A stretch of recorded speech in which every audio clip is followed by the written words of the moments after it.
자기 자신을 믿으라. 자기 자신을 믿으라. 자신의 재능을 신뢰하라. 자신의 힘에 대해 겸손하면서도 확고한 자신감이 없으면 성공할 수도 행복해질 수도 없다. 건전한 자기 자신이야말로 성공의 토대가 되는 것이다. 열등감이나 무능감은 희망의 달성을 방해하지만 자신감은 소망을 성취하도록 인도해 준다. 이와 같이 사람에게는 무엇보다도 마음가짐이 소중하다. 때문에 나는 이 책으로서 여러분들이 자기 자신을 믿고 자신의 내부에 잠긴 힘을 분출할 수 있도록 돕고자 한다. 열등감을 버려라. 흔히 열등감이라 일컫는 병으로 고민하는 사람의 수는 놀랄 만큼 많다. 그러나 이제 당신은 결코 열등감 때문에 고민할 필요가 없게 되었다. 이 책에 쉬어있는 여러 가지 방법 가운데에서 자신에게 알맞는 조치만 취한다면 열등감쯤은 얼마든지 극복할 수 있다. 어느 날 내가 실업가들이 모인 자리에서 강연을 마치고 청중에게 인사를 하고 있을 때였다. 한 남자가 단상으로 다가와서 정중한 태도로 나에게 청했다. 제게 매우 중요한 문제가 있는데 상의 드릴 수 있겠습니까? 나는 그 남자에게 강연회가 끝날 때까지 기다리라고 대답했다. 강연회가 끝난 후 그 남자와 나는 연단 뒤에 있는 의자에 나란히 앉았다. 그 남자가 먼저 조심스러운 어조로 말을 꺼냈다. 지금 저는 새로 사업을 벌이려고 합니다. 만약 제가 사업에 성공한다면 그것은 제게 무엇에도 비길 수 없는 의의를 부여하지만 실패한다면 모든 것이 끝장입니다. 나는 그의 마음이 진정되도록 위로해 주었다. 그리고 어떤 일이라도 나무랄 데 없는 결말을 얻기란 거의 불가능하다고 말해 주었다. 그러나 그 말은 그에게 조금 더 도움이 되지 않았다. 저는 두려울 만큼 저 자신을 신용할 수가 없습니다. 제게는 확신이라는 것이 전혀 없습니다. 저는 틀림없이 사업에 실패할 것입니다. 이제 저는 끝장입니다. 하고 그는 아주 낙심한 표정으로 말했다. 나는 그에게 다음과 같이 말했다. 무엇보다도 먼저 당신이 왜 자기 불신에 빠지게 되었는지 그 원인을 발견하는 것이 중요합니다. 여기에는 분석이 필요하며 시간도 꽤 걸릴 것입니다. 때문에 우선 급한 대로 당신이 직면한 문제를 해결하는데 효과적인 방법을 알려드리겠습니다. 분명히 도움이 되리라 믿습니다만 꼭 선생님께서 시키는 대로 실행하겠습니다. 그렇다면 지금 내가 가르쳐드리는 말을 집에 돌아가 열심히 외우십시오. 잠자리에서도 외고 아침에 자리에서 일어나기 전에도 외십시오. 또 당신이 사업을 하기 위해 나설 때도 외십시오. 당신이 진지하게 그것을 외워서 마음으로부터 충분히 그 말을 믿게 되면 당신은 문제를 처리하는 데 충분한 능력을 갖게 될 것입니다.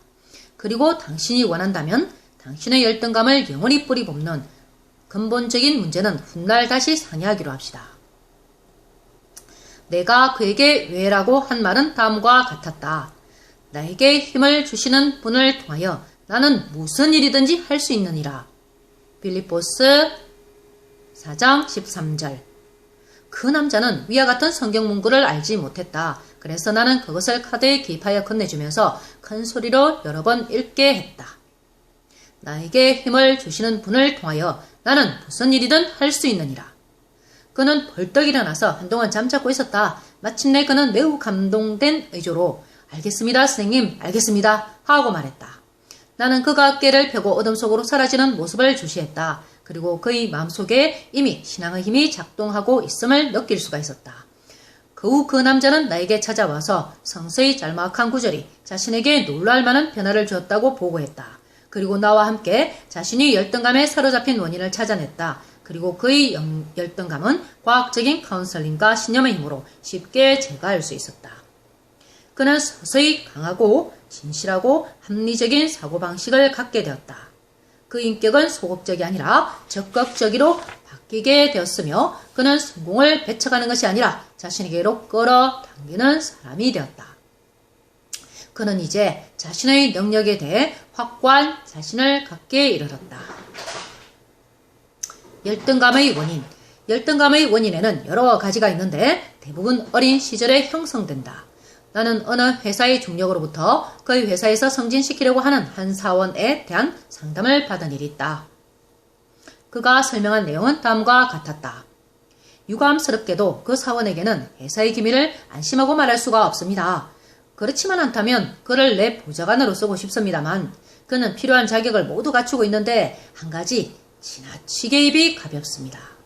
일부러 그러는 것은 아니겠지만 꼭 지켜야 할 기밀을 함부로 누설하고 있습니다. 나는 그 사원의 심리를 분석해 본 결과 지나치게 입이 가벼운 것은 열등감 때문이라는 것을 발견했다. 그는 자신의 열등감을 은폐하기 위해 자신이 알고 있는 것을 과시하려는 유혹에 빠지고 만 것이다. 그가 회사에서 함께 일하는 직원들은 대부분 부유한 가정의 출신으로서 대학을 졸업한 사람들이었다. 그런데 그는 집이 가난했으며 대학도 나오지 못했다. 그는 교육이나 사회적 배경이 동료들보다 뒤떨어진다고 느끼게 되었다. 그래서 자신을 동료들과 동등한 위치로 끌어올리고 자신의 자부심을 만족시키기 위해 그의 잠재의식은 열쇠를 보충하기 위한 비상순환을 강구했던 것이다. 다행히도 그는 회사의 내막을 알 수 있는 직책에 있었고 상사를 따라 여러 종류의 회의에 참석할 수 있었다. 자연스레 중력들과 자주 접촉하는 동안 그는 회사의 기밀을 들을 수가 있었다. 그러한 기밀을 동료들에게 남김없이 폭로함으로써 그는 감탄과 선망의 눈길을 받고 싶었던 것이다. 이것이 그의 자부심을 만족시키고 동료들에게 인정받고 싶은 욕망을 충족시켜 주었던 것이다. 나를 찾아온 중력은 친절하고 예심이 깊은 사람이었다. 나에게 그 사원의 결점에 대한 원인을 듣자 즉시 회사로 돌아가서 그에게 재능을 발휘할 수 있는 기회를 부여해 주었다. 그리고 그 사원에게 열등감에 사로잡혀 있기 때문에 회사의 기밀을 맡길 수가 없다고 일러주었다. 그 후 그 사원은 자신에 대한 인식을 새로이 하고 신념과 기도의 기술을 진지하게 실행함으로써 드디어 회사에서 필요로 하는 유능한 인재가 되었다. 그의 참된 힘이 솟아오름으로써 열등감에서 해방되었던 것이다. 나의 체험. 나는 어렸을 때 남이 보기에 민망할 정도로 말라깽이였다. 그렇지만 비교적 건강했던 나는 활력에 넘쳐 있어서 육상 선수가 되었다. 나는 다른 아이들처럼 보기 좋게 살찌고 싶었다. 야윈 것은 아주 싫었다. 그것은 나의 커다란 고민이었다. 나는 말라깽이라고 불리고 있었는데 그 별명이 몹시 싫어서 차라리 뚱뚱보라고 불리고 싶었다. 나는 살이 찌기 위해서는 무엇이든 해보았다. 간유도 먹었고 엄청난 양의 밀크쉐이크도 먹었고 크림과 땅콩이 덮인 초콜릿도 먹었다. 또 호두나 밤, 생과자나 파이 따위를 얼마나 먹었는지 모른다. 그렇지만 효과는 조금도 나타나지 않았다. 나는 여전히 말라깽이였으며 그 문제에 대해 너무 고민한 나머지 잠을 이룰 수가 없었다.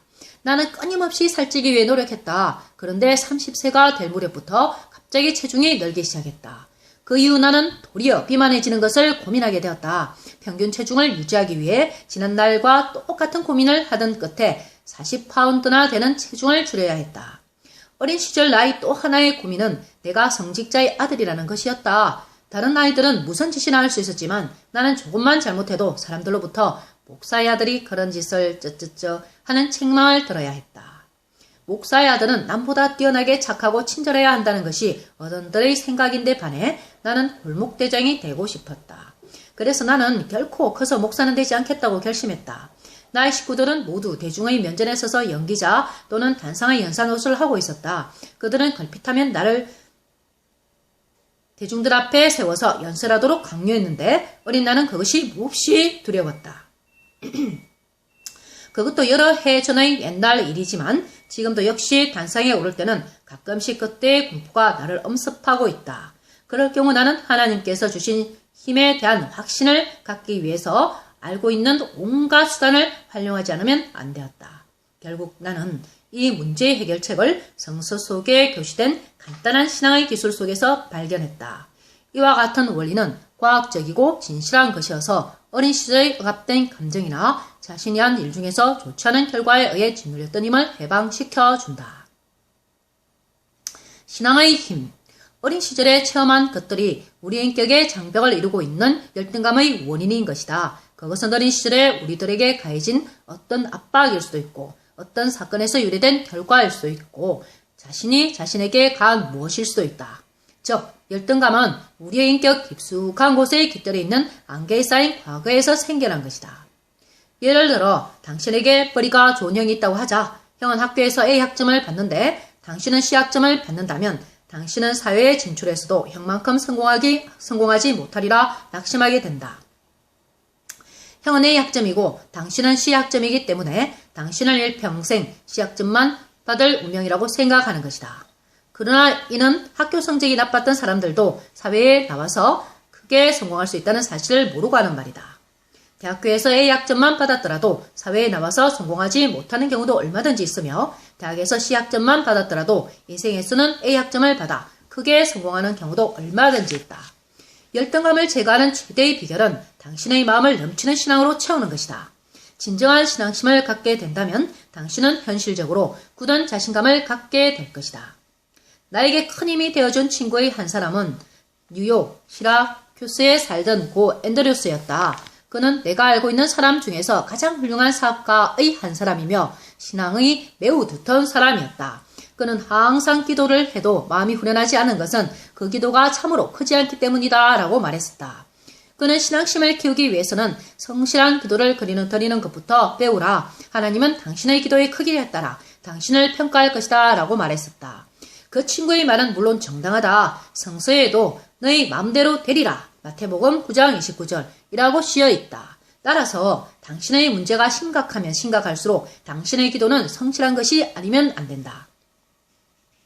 당신이 열등감을 극복하고 싶다면 목사나 신앙심이 깊은 분과 같은 정신적인 조언자를 찾아가라. 그리고 그분에게 어떻게 신앙을 가질 것인가를 배우라. 일단 신앙을 갖게 되었다면 이번에는 그것을 활용해서 그것이 주는 힘을 발휘해야 한다.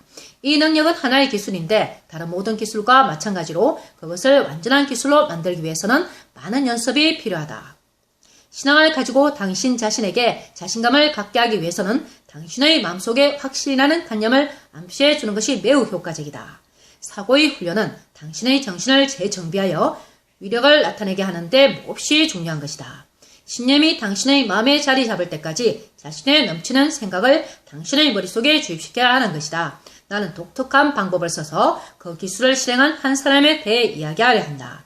몹시 추운 어느 날 아침이었다. 그 남자는 미드웨스턴에 있는 호텔에 묵고 있는 나를 그곳에서 35마일쯤 떨어진 강연 회장으로 안내해주기 위해 찾아왔다. 그는 나를 차에 태우고 미끄러운 도로를 고속으로 달려갔다.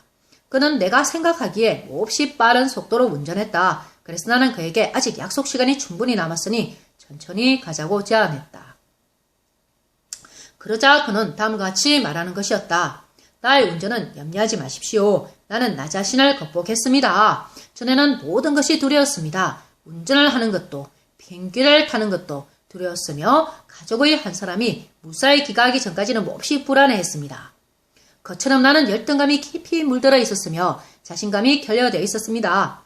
그러한 불신 때문인지 하는 일은 언제나 잘 풀리지 않았습니다. 그러나 이제는 한 가지 묘안을 찾아내서 자신을 갖고 생활하게 되었습니다. 그는 나에게 자동차 앞 유리에 끼워져 있는 몇 장의 카드를 건네주었다. 그 한 장에는 다음과 같이 쓰여 있었다. 만약 너희에게 겨자씨만한 믿음이라도 있다면 불가능한 일이란 하나도 없으리라. 마태복음 17장 20절. 만약 너희에게 겨자씨만한 믿음이라도 있다면 불가능한 일이란 하나도 없으리라. 다른 카드에는 다음과 같이 쓰여 있었다. 하나님께서 우리를 도와주시면 감히 누가 우리와 대적할 수 있으리요. 로마서 8장 31절. 하나님께서 우리를 도와주시면 감히 누가 우리와 대적할 수 있으리요. 로마서 8장 31절. 그는 나에게 카드를 보여준 다음 이렇게 말했다. 저는 지방을 순회하는 세일즈맨입니다. 그래서 저는 거의 하루 종일 고객을 방문하기 위해 운전을 합니다. 전에는 항상 불안과 패배만을 생각하며 운전을 했습니다. 그래서인지 저희 판매 실적은 형편이 없었습니다. 그러나 그 카드를 자동차 유리 앞에 끼워놓고 운전하면서 그 말을 머릿속에 주입시킨 다음부터는 열등감이나 불안은 깨끗이 사라졌습니다. 이 방법은 나 자신을 완전히 변모시켰습니다. 내 판매 실적은 하루가 다르게 향상되었습니다. 내 자신 고민과 열등감에서 헤어나지 못하면서 고객을 찾아가 흥정을 성립시키려는 생각 자체가 무리였던 것입니다. 이 세일즈맨이 채택한 방법은 매우 현명한 것이었다. 그는 성수를 반복해서 읽음으로써 불안과 공포에 시달리던 마음에 굳은 신념을 채워놓은 것이다. 그는 하나님의 존재와 지지와 원조의 확신으로 마음을 가득 채움으로써 오랫동안 고민해온 불안감의 종지부를 찍은 것이다. 우리들은 생각 외에 따라 불안을 느끼기도 하고 평안을 느끼기도 한다. 만약 우리들이 언제 일어날지도 모르는 불길한 사고를 염두에 두고 항상 주의를 기울인다면 결코 불안감에서 해방될 수 없다. 게다가 그와 같은 사고력은 우리가 불안해하는 결과를 그대로 만들어내는 위력을 지니고 있다. 앞에서 말한 세일즈맨은 적극적 사고방식을 통해 그의 마음에 가득 차있던 공포와 불안을 몰아내고 그 자리에 용기와 신념을 채움으로써 현실적으로 성공적인 결과를 만든 것이다. 실패할 것이라는 불안으로 억눌려 있던 그의 힘이 적극적인 행동으로 인해 해방되어 솟아오르게 된 것이다. 자신감의 결여라는 것은 오늘날 수많은 사람들을 괴롭히는 커다란 문제 중의 하나이다. 한 대학에서 심리학과 600여 명의 학생들을 대상으로 조사한 것이 있다. 자신을 가장 괴롭히고 있는 개인적인 문제는 무엇인가? 라는 설문에 대해 75% 정도의 학생들이 자신감의 결여라고 대답했다. 당신들은 종종 현실을 기피하고 무능감과 불안에 사로잡혀 자기 자신의 능력을 의심하고 있는 사람들을 만나게 될 것이다. 그들은 항상 하는 일이 잘 되지 않을 것 같다는 막연한 공포감에 억압되어 있다. 그들은 자신들이 이루고자 하는 바가 자기 속에 있다는 사실을 믿으려 하지 않는다. 그래서 그들은 자신이 이룰 수 있는 이하의 결과로서 만족하려 하는 것이다. 몇천만이라는 사람들이 불안에 지쳐 인생을 허이적거리면서 살아가고 있는 것이다. 당신의 개인적 자선을 재평가하라. 인생의 불평, 빈곤함의 누적, 문제점의 전과 등등이 당신의 에너지를 소모시켜 당신을 무능력하게 만들고 있다. 어느 날 50세쯤 되어 보이는 한 남자가 나를 찾아왔다. 그는 깊은 절망에 빠져 있는 듯 몹시 표정이 어두웠다. 선생님, 이제 저에게 희망이란 하나도 없습니다. 한평생 공들여 쌓아올린 모든 것이 와라라 무너져버렸습니다.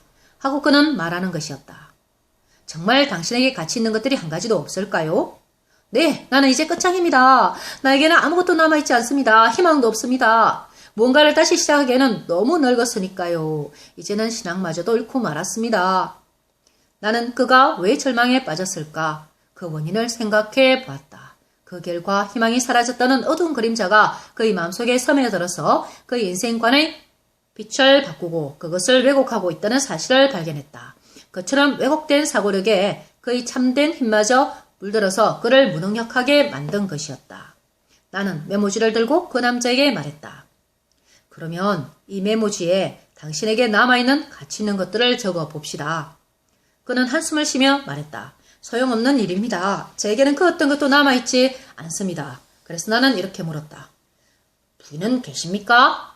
물론입니다. 아주 훌륭한 여자입니다. 결혼한 지 30년 되었는데 어떠한 난관에 부딪히더라도 그녀는 이혼하지 않을 것입니다. 좋습니다. 그것을 메모지에 쓰겠습니다. 당신에게는 어떠한 일이 있더라도 이혼하지 않을 훌륭한 부인이 있다. 그런데 자녀는 있습니까?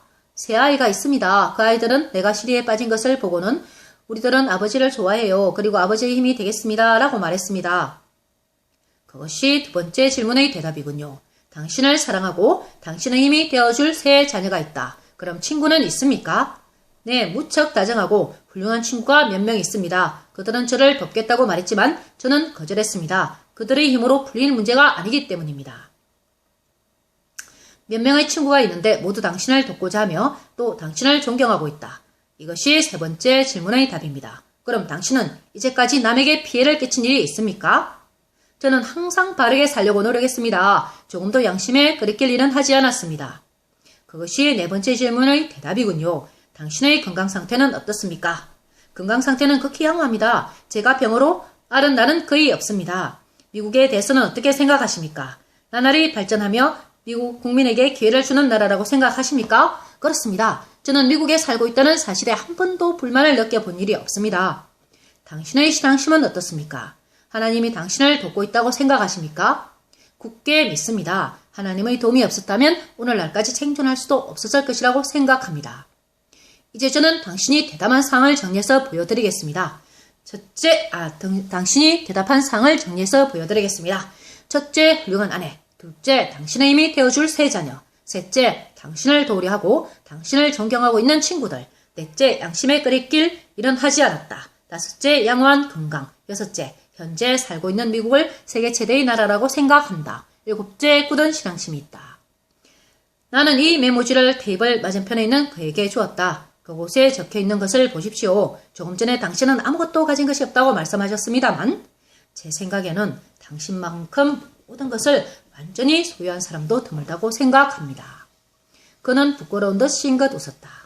내가 잘못 생각하고 있었나 봅니다. 이제는 자신을 가지고 다시 한번 새 출발을 할 수 있을 것 같습니다. 나를 쳐다보는 그의 표정이 변하고 있었다. 이때 그의 정신적인 사고방식도 변했던 것이다. 이제 그는 자신이 소유하고 있는 재산을 깨닫게 되어 소극적인 사고방식을 버리게 되었다. 즉 어떠한 장애에 부딪히더라도 충분히 대비할 수 있는 능력을 갖게 된 것이다. 태도는 사실보다 중요한 것이다. 그 사건은 저명한 정신병 학자 칼 메닝거 박사의 매우 중요한 연설 속에 표현되어 있는 깊은 진리를 실정하고 있다. 그는 태도는 사실보다 훨씬 중요하다라고 말했던 것이다. 이 말은 그 의미를 완전히 깨달을 때까지 몇 번이고 되새겨 음미해볼 가치를 지니고 있다. 우리들이 직면하게 되는 어떤 사건도 비록 그것이 아무리 곤란하고 절망적으로 생각될지라도 그 사건을 대하는 우리의 태도보다는 중요치 않다. 어떤 사건에 대해 생각하는 당신의 사고방식이 당신이 그것에 대해 어떤 조치를 취하기도 전에 당신을 먼저 패배시킬지도 모른다. 당신이 현실적으로 그 사건을 처리하기도 전에 당신의 사고방식이 당신을 정신적으로 압도해버릴지도 모른다. 이와 반대로 당신의 적극적인 사고방식은 그 사건을 전면적으로 변경시키거나 정복할 수 있는 것이다. 내가 아는 사람 중에 매사를 적극적으로 처리하는 친구가 있다. 그는 남달리 뛰어난 재주를 가진 것은 아니지만 그러한 사고방식으로 인해 그 회사에서 누구라도 바꿀 수 없는 중요한 존재가 되어 있었다. 만약 그의 동료들이 어떤 제안을 비판적으로 받아들인다면 그는 소위 진공청소법이라고 하는 것을 적용했다. 이 진공청소법이란 동료들에게 어떤 질문을 함으로써 그들의 마음에 있는 먼지를 완전히 뽑아내는 방법이다. 즉 그들의 마음에서 소극적인 요소를 완전히 뽑아내고 그 제안을 적극적으로 생각할 수 있도록 조용히 암시를 주어 그들의 마음에 새로운 자신과 용기를 채워주는 것이다. 이래야 모든 동료들은 그가 암시를 주면 완전히 새 사람으로 변한다고 말하고 있다. 결국 그것은 확신에 가득 찬 그의 태도가 그렇게 만든 것이다. 병적인 열등감을 가지고 있는 사람은 모든 사실을 색안경을 끼고 빨아보려고 한다. 그것을 교정하는 비결은 정상적인 마음을 회복하는 것밖에 없으며 그렇게 하면 사람은 항상 적극적인 쪽으로 기울어지게 된다. 그러므로 당신도 만약 어떤 일에 압도되어 자신감을 상실했다고 느낀다면 조용히 앉아서 메모지에 리스트를 작성해보라. 당신에게 불리한 조건이 아니라 유리한 조건만을 열거하여 리스트로 만들어야 한다. 당신이든 나든 혹은 다른 누구이든지 자신에게 불리하다고 생각되는 힘에 대해 자주 생각하다 보면 그것은 사실 이상의 힘으로 가장되어 보이는 것이다. 실제로는 아무것도 아닌 힘이 놀랄 정도로 강력한 힘으로 자라나는 것이다. 그러나 이와 반대로 당신이 실제 지니고 있는 강점을 마음으로 확신하고 되풀이하여 그것을 확인함으로써 적극적으로 강화시킨다면 그 힘은 점점 자라서 어떤 어려움도 능히 극복할 수 있게 해준다. 이처럼 적극적으로 당신이 지니고 있는 힘을 강화한다면 그 힘은 어느 곳이라도 당신을 도우러 나타날 것이며 당신을 실패에서 승리로 끌어줄 것이다. 할 수 있다고 믿는 자는 이긴다.